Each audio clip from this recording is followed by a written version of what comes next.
morning. Hello.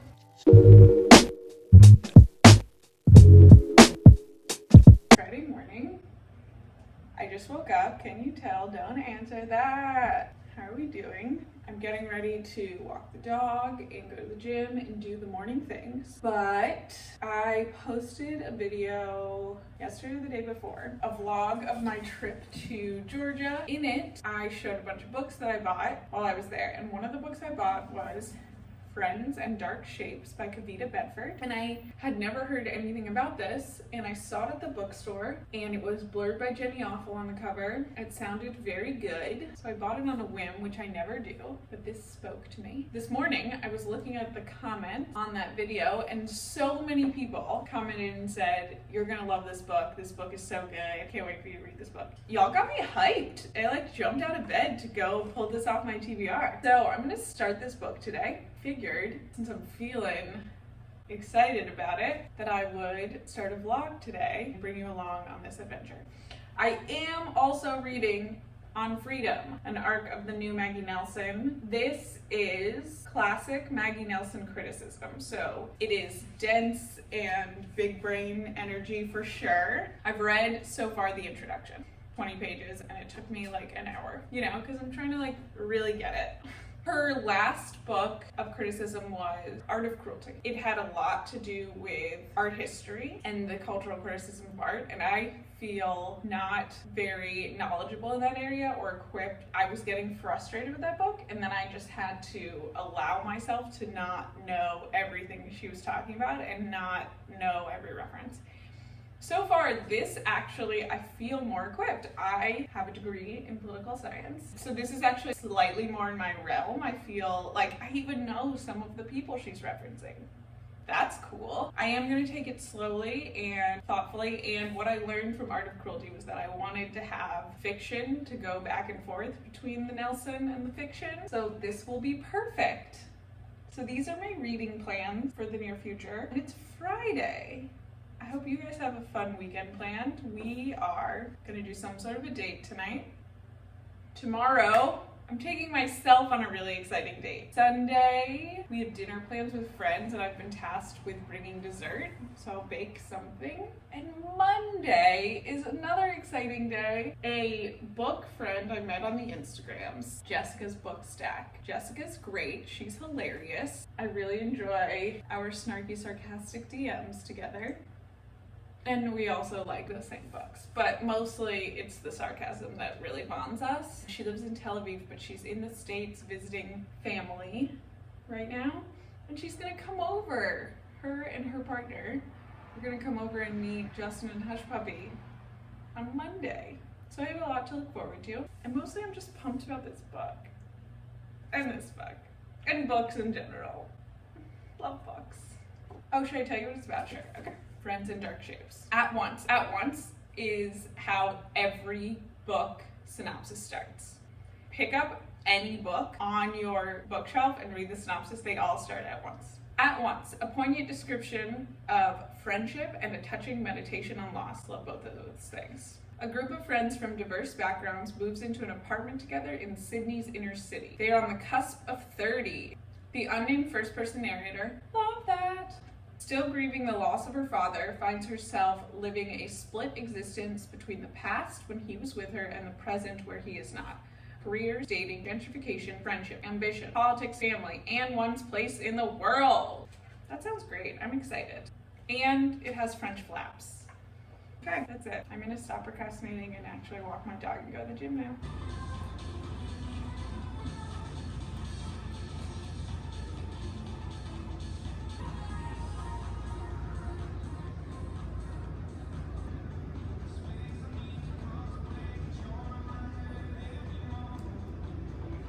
Hello! It's Friday afternoon. I'm coming at you with an update. I started this book and it is wonderful. I'm very excited. I'm about 5 chapters in. It has a really strong voice and it does something that I love when books do, which is it doesn't tell you what to think, doesn't force you to draw conclusions about certain things. It doesn't overtly try to make jokes, but it is absurdly funny in the way it pairs things together. It pairs observations that are at odds with each other and allows you to draw your own conclusions about the absurdity of that dichotomy. It's a very dry way of making fun of people, honestly, and I love it. The book opens with our female narrator. She lives in a shared house in Sydney. The first chapter is about interviewing potential people to join their house as their fourth roommate. It's hilarious. She's making fun of these people. A major theme is clearly gentrification. They live in a neighborhood in Sydney that is traditionally where Indigenous people live. There is public housing next door. She and her friends are nearing 30, barely making a living wage, working multiple jobs, and gentrifying the neighborhood and contributing to the gentrification and identifying as liberals, and all of these internal contradictions plaguing my generation and us liberal identifying young people, and recognizing also the fucked up capitalist system we live in. I'm only, 40 pages in, but I'm really enjoying it. I'm like, I want to slow down and savor it. I'm worried I'm going too fast. Oh, also it's broken into seasons. So the first part of the book is spring, summer, you get it. It's a little bit of a gimmick, but I'm here for it. I'm gonna go walk Hush Puppy again before it rains. It looks like it's about to pour. Jess and I were supposed to have a date tonight, a picnic. I don't know if that's gonna happen. Okay, bye.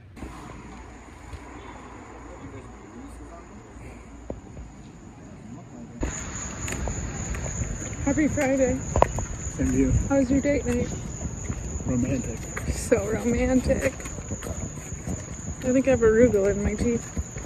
I'm romantic. Good morning. It's a beautiful Saturday morning. I'm on an adventure, and let me tell you something. A jumpsuit is a bad choice for a truck rest stop. Restroom. You know what I'm saying? It is early on Saturday. It's like 7:30 in the morning, and I am taking myself on an adventure today. I'm driving to Massachusetts, a cute little town called Essex, because some of my favorite slow fashion brands are doing a pop-up market, and I thought, why not go on a little pilgrimage? So that's the plan today. I don't know if other people are slow fashion enthusiasts, but it's gonna be Rudy Jude, Misha and Puff, Arc. I'm excited. That's where I'm headed now, and I am listening to Friends in Dark Shapes. I was able to find an audio of it from my library, so I'm listening to that while I drive. I'm not a huge audiobook fan. I feel like you miss something by not seeing how the author wanted it to look on the page, and because I really like to annotate, I can't do that.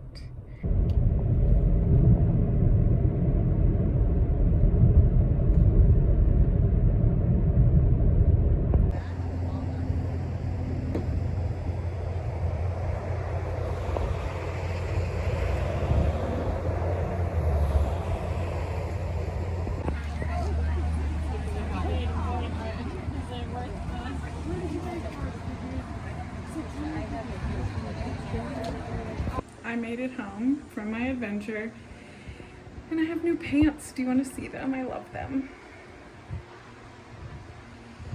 Let me flip it around so you can get the good view. Look at my pants. I love my new pants. You like my new pants? Great. And now I'm freaking out because we're having a hurricane here in New England. The first hurricane to touch down in New England in 30 years is coming for us. It's coming for us tomorrow, which is great. I'm actually like pretty scared. Justin and I are buying batteries, filling up the car, moving the patio furniture. I don't know, what else do we do? I don't know. Yeah, so that's that. So I said we had dinner plans tomorrow. But obviously those are canceled. Well, we're probably just gonna read books by candlelight. I'm about halfway through Friends in Dark Shapes. I'll probably finish that tomorrow or spend some time with Maggie. I feel like Maggie and a hurricane go well together. Hopefully I'll be on here tomorrow and tell you everything was fine. But let's look at my pants one more time before we forget.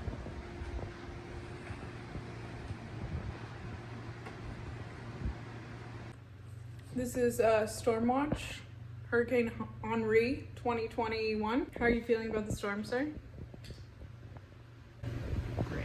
What do you think are the odds of a tree falling on our house? Low.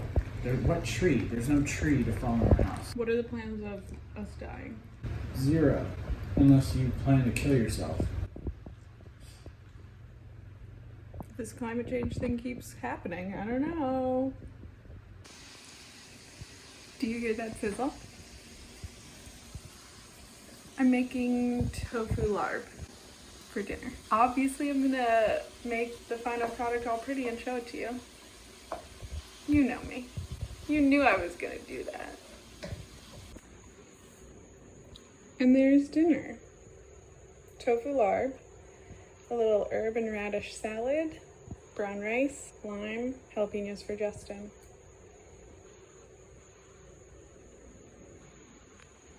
I'm taking Hush Puppy on an after dinner walk. Can you see that rainbow? Everything's gonna be fine, guys. I'm not worried about the hurricane anymore. There's a freaking double rainbow right there. We're gonna be okay. It's gonna be okay.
Hello, it's Monday, back in the office, and we survived our hurricane.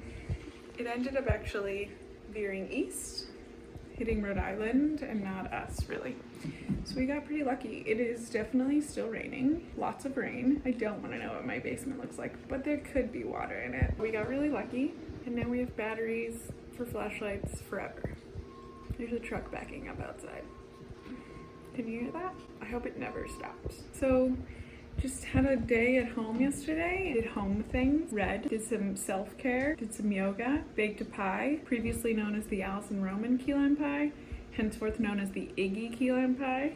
I'll link below the vlog where Iggy makes key lime pie. She's adorable. Yeah, it was a fine day. Now I have to work today. I have a dermatologist appointment. Are you jealous? Jessica of Jessica's Bookstack fame may be coming this afternoon, but maybe pushing it to tomorrow. I don't know. She's keeping us all on the edge of our seats. Let's talk about this book. I finished it and I liked it. It was good. This book is narrated in the first person in the present tense by a woman approaching 30 in Sydney, freelance journalist. She is grieving the loss of her father, who died from cancer about a year ago. She lives in a house with 3 other approaching 30-year-olds who are all working multiple jobs, and nothing really happens except for a year of this life, and I love that. You know, I love a book with a female narrator when nothing happens. The writing is good and the voice is really strong. So this is definitely a me book. The major themes are time. This book is sort of obsessed with passing time. It has that thing where it's broken up into seasons, right? It really wants you to know this book is concerned with the passage of time. The seasons go by. Not making a value judgment or a moral judgment about time. It's letting you know that with time passing, growth and healing and grieving happens, but also gentrification, colonization, climate change happens, and destruction of our communities and environments happen. This book is very much about like, what does it mean to be a person alive in the world in one place while change continues to happen. Our narrator grows up in Sydney, lives in Sydney her whole life, doesn't leave, there as an adult. So it's about being rooted. It doesn't want to concern itself with the change of location. It's very concerned with what happens when you are stationary and change is happening around you. And it was good. I think does read a little debut-y. It's trying to do everything. The flashbacks, and it's about grief, and it's about growing up, and it's about sex, and it's about being an adolescent, and it's about climate change anxiety. It's got everything happening. Like, it's a lot of ground to cover. That reads a little bit like that first book where it's like, I have to get every idea I've ever had out on here because who knows if this will ever happen again.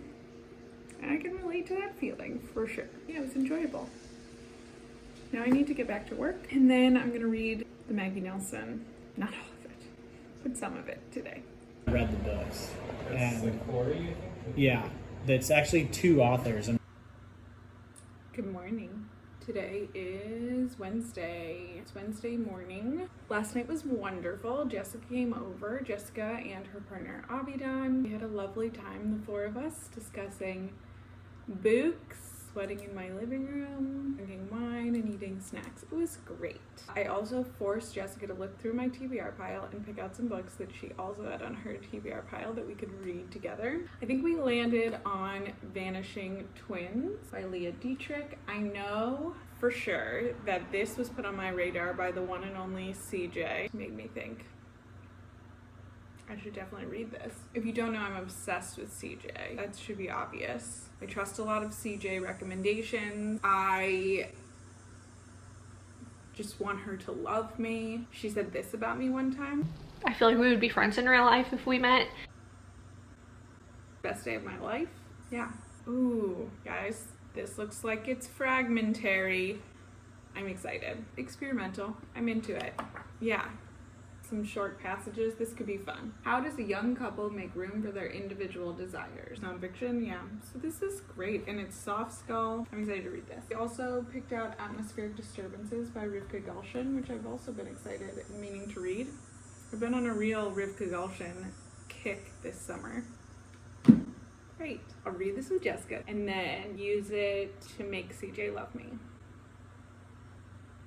The internet is so weird. Okay, I really popped on here today to talk to you about how fucking good this book is. I know you're shocked. You're like, oh my god, Maggie Nelson, she can write? That's so weird. Thank you for your time, Rebecca. You've really added a lot to this conversation. Yeah, it's fucking great. On freedom. It is cultural criticism about the concept of freedom taken through 4 lenses. So the 4 things that she is talking about is, the first one is art, the second one is sex, the third is drugs, and then the 4th is called Riding the Blinds. What is that about? I don't know. So I've only read the first of the 4, the one about art. This feels like a direct response or continuation of the conversation from The Art of Cruelty, which I read a couple months ago, which is also a piece of cultural criticism by the Queen Nelson. In this chapter, she's talking about this idea of freedom of expression, freedom of speech, how freedom is talked about in the world of making art. And she's saying that this idea, that there's this dichotomy between art that is care, art that takes care of people, that doesn't do harm, that repairs, and art that is harmful, that is an expression of freedom, is a false dichotomy, that we shouldn't be looking at it that way. First of all, by attacking art as being an act of violence in some way is to misunderstand art, because art is about interpretations. Your interpretation and another person's interpretation of art is going to be different. Your interpretation today and in 5 years is going to be different. The idea that art can singularly be harmful, by definition, impossible, according to Nelson. And then she goes on to say, but the response to that we can never attack art because it is an attack on freedom, is also the wrong way to be defending art. this idea of freedom of speech and freedom of expression that's very hijacked by the alt-right currently. And, you know, Proud Boys are all about their freedom. She does a great discussion of, I don't know if you remember this, but a few years ago, there was a white woman who made a painting of the inside of Emmett Till's casket. There was a huge backlash about this being a appropriation of pain and exploitation of Black pain and racial violence by this white female artist in a way that didn't make sense. And there was a movement to destroy the art, take it out of the exhibit. You'll be shocked to hear that this is an incredibly nuanced argument, resists any type of absolute stance. So we should constantly be wary of people who argue absolute freedom to make art, absolute freedom to do anything. That's a red flag. But also we should be resisting people who call for extermination of art, which leads to censorship. I think that it's reductive and tempting to call this chapter, or perhaps this whole book as I get into it, a little bit of an indictment of cancel culture. I will be curious to hear what other people say about this. Cancel culture itself is this reductive, absolute statement of you are canceled. All of the arguments for and against cancel culture that I've seen have been pretty reductive and simple. You know, I think that Nelson doesn't even use the phrase cancel culture because she is so wary of taking complex ideas and wrapping them up in a two-word phrase. But I will be shocked if the reviews of this book don't mention that. We'll see. So yeah, I'm enjoying it. Of course, it's going slowly, but that's okay. I'm savoring it. You know, I feel like I'm learning a lot. I also love how, in addition to being just a very wise woman, there's a lot of personality in this book. There's a lot of snarky asides, sarcastic comments about like magic art dust. It's a really well-written book. The woman's a certified genius. And that's it. I think that I'm gonna close the vlog out here. A book and a half, both great, both really enjoyed. One felt very debut-y, as I mentioned. The second feels like the way that it perfectly balances personality and a little bit of snark and a little bit of sassiness and personal experience and tons of research and self-referential and commenting on her previous works feels like such a master of craft. I love reading debuts because that freshness is really fun, but to be in a place where you are this honed in on your craft is a whole other thing, and it's just a delicious 4-course meal. That's it. It's Wednesday. I'm gonna work today. I think this weekend we're gonna go to the beach, to the Rockaways in Queens with some friends, and next weekend is Labor Day weekend, and Justin and I are going to 2 weddings in 2 states in 2 days. It'd be wild. So that's my life. Thanks for hanging out. Thanks for weathering the hurricane with me. It was really fun. I'm out of here. Love you, nerds. Talk soon.